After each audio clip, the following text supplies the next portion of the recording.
उस्मान सागर और हिमायत सागर के दरवाजे खोल दिए गए।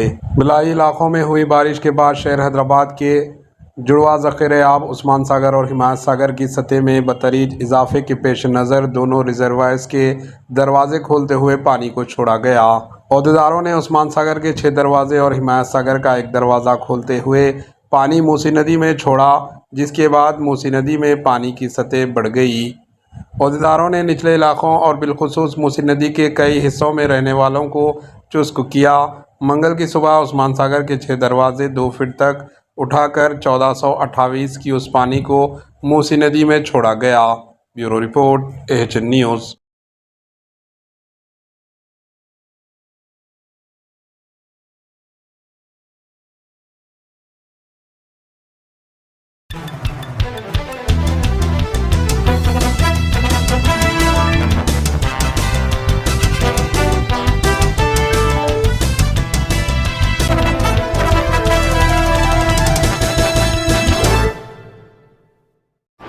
AHN न्यूज़ को लाइक करें, शेयर करें और सब्सक्राइब करना ना भूलें।